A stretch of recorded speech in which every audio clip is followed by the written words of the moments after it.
그러자면 지혜가 필요한데 이 점이 분별 있는 사람과 바보의 차이를 만든다 라고 정리를 하네요.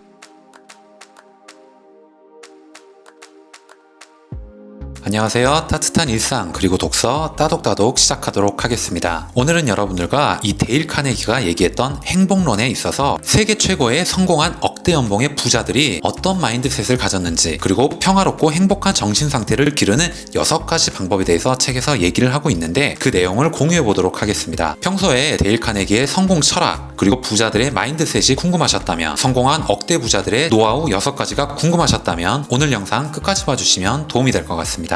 영상을 시작하기에 앞서서 좋아요 그리고 구독도 꼭 부탁드리겠습니다. 첫 번째 노하우는 유쾌하게 생각하고 행동하라 라고 얘기를 합니다. 우리가 다뤄야 할 가장 중요한 단 한 가지 문제는 올바른 생각을 선택하는 일이라고 나는 확신한다, 이렇게 데일 카네기가 얘기를 합니다. 올바른 생각을 선택하는 데 성공한다면 모든 문제를 해결하는 길이 열리게 될 것이다 라고 표현하네요. 로마 제국을 통치한 위대한 철학자 마르쿠스 아우렐리우스는 그것을 우리의 인생은 우리의 사고로 만들어진다, 우리의 생각으로 만들어진다는 것이죠. 그렇다, 즐거운 생각을 한다면 즐거울 것이고요, 불행한 생각을 한다면 불행하게 될 것이고요, 또 무서운 생각을 한다면 무서워질 것이며, 병적인 생각을 한다면 병에 걸리게 될지도 모릅니다. 실패를 생각한다면 확실히 실패할 것이고요. 데일 카네기는 책에서 이렇게 제안합니다. 오늘만은 행복하게 지내리라. 링컨이 대부분의 사람은 행복해지려고 결심한 만큼 행복해진다고 말했는데 이 말이 진리다. 사실 행복은 내부에서 오는 것이지 외부에서 오는 것이 아니다. 무엇이든 유익한 것을 배워보겠다. 오늘만은 유쾌하게 지내리라. 활발하게 보이고 되도록 어울리는 복장에 예의 바르게 행동하며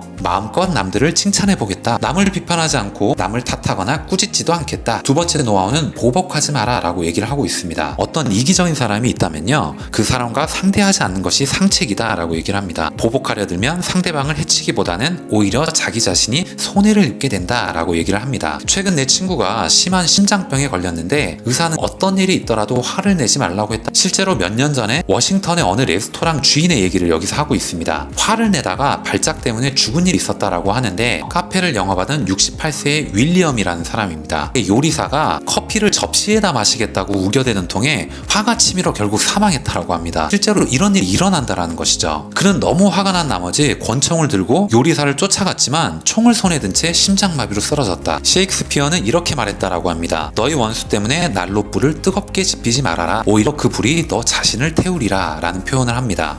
성공한 억대 연봉 부자들이 얘기하는 두 번째 법칙은 다음과 같습니다. 싫어하는 사람에 대한 생각으로 단 1분도 허비하지 말라는 아이젠하워의 처세를 배워라 라고 얘기를 합니다. 세 번째 노하우는 대가를 바라지 마라 라는 것입니다. 데일 카네기가 배신감으로 붕괴하고 있는 사업가를 만났다라고 합니다. 사건이 일어난 지 벌써 11개월이 지났는데도 아직도 화가 가시지 않았는지 나를 만나서도 그 말뿐이었다 라고 얘기를 합니다. 35명의 직원들에게 크리스마스 보너스로 평균 $300씩이나 주었는데 누구 하나 고맙다는 인사가 없었다라는 것이죠. 이 사람은 감사를 바라는 사람에게 흔히 있는 과오를 범했다라고 정리를 하네요. 즉 그는 인간을 잘 몰랐던 것입니다 라고 얘기를 하는데, 판사가 되기까지 유명한 변호사였던 그 사람의 예시를 들려주고 있어요. 78명의 사람을 전기의자에서 구해내면서 그중 몇 사람에게 감사 인사를 받고요, 몇 사람에게 크리스마스 카드를 받았다고 생각합니까?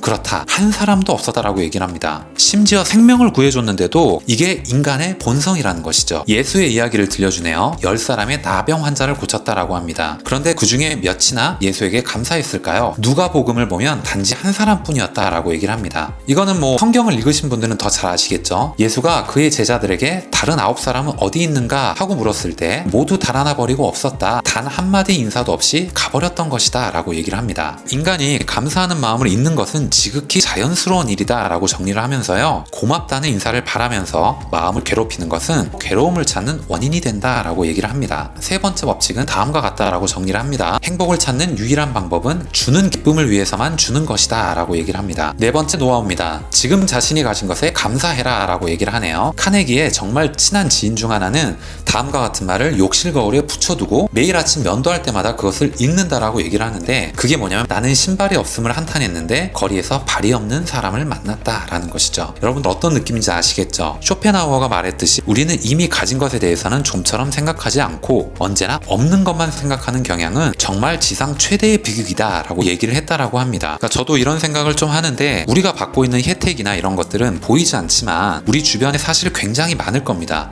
우리가 느끼지 못하는 것이죠. 왜냐하면 당연히 계속 해왔으니까요. 인생에는 목표로 삼을 것이 두 가지가 있는데, 첫째는 욕망하는 것을 소유하는 일, 둘째는 그것을 즐기는 일이다 라고 얘기를 합니다. 그런데 사람들 가운데서도 가장 현명한 자들만이 둘째의 것을 성취한다라고 표현을 하네요. 네 번째 법칙은 다음과 같습니다. 고민하지 말고 이미 가지고 있는 것에 감사해라 라는 것이죠. 다섯 번째 법칙은 자기 자신을 사랑하라 입니다. 세상에 나와 같은 사람은 없다라는 것이죠. 우리는 무한한 능력을 가지고 있다. 그러니 남들과 다르다는 고민으로 단 1초도 헛되이 보내지 않기로 하자. 찰리 채플린 아시죠? 정말 유명한 코미디언 중 하나인데요. 처음으로 영화에 출연할 무렵에 감독은 그에게 인기 있던 독일 희극 배우를 흉내내라고 제안했지만, 채플린은 자신만의 독특한 연기를 함으로써 비로소 세상에 알려졌다라고 얘기를 합니다. 그것을 기뻐해라. 억대 연봉 자산가들이 얘기하는 다섯 번째 노하우는 다음과 같습니다. 남을 흉내내지 마라. 자기 자신을 발견하고 자기 자신이 되어라 라고 얘기를 합니다. 여섯 번째 법칙은 레몬이 주어지면 레몬 주스를 만들어라 라고 표현하는데, 이거는 지금 우리나라 정서랑은 좀 안 맞는 그런 게 있을 수도 있어서 다시 한번 먼저 말씀을 드리면, 안 좋은 상황이 주어지더라도 좋은 점을 어떻게든 끌어내라 라는 겁니다. 평소에 잘 알고 지내는 한 여성이 이것을 훌륭히 해낸 사람이다. 전쟁 중에 그녀의 남편이 사막 근처의 육군 훈련소로 배속이 되었다고 합니다. 50도가 넘는 살인적인 무더위인데다가 이야기 상대라고는 고작 멕시코인과 인디언 분이었다라고 하네요. 항상 모래바람이 불어서 음식물은 물론이고 호흡하는 공기에도 모래가 가득 차 있었다라고 얘기를 합니다. 그녀가 아주 괴로워하고 있을 때 그녀의 아버지의 대답은 단 두 줄이었다라고 얘기를 합니다. 두 사나이가 감옥에서 조그만 창문을 통해 밖을 바라보았다. 한 사람은 진흙탕을 쳐다봤고 한 사람은 별을 바라보았다 라고 얘기를 합니다. 이 문구를 몇 번이고 되풀이해서 읽고는 자기 자신이 부끄러워졌다. 진실로 중요한 일은 손실에서 이익을 올리는 것입니다. 그러자면 지혜가 필요한데, 이 점이 분별 있는 사람과 바보의 차이를 만든다 라고 정리를 하네요. 유명한 시인이었던 밀턴은 장님이었기 때문에 더 뛰어난 시를 썼으며, 베토벤은 귀머거리였기 때문에 더 훌륭한 작곡을 했을지도 모릅니다.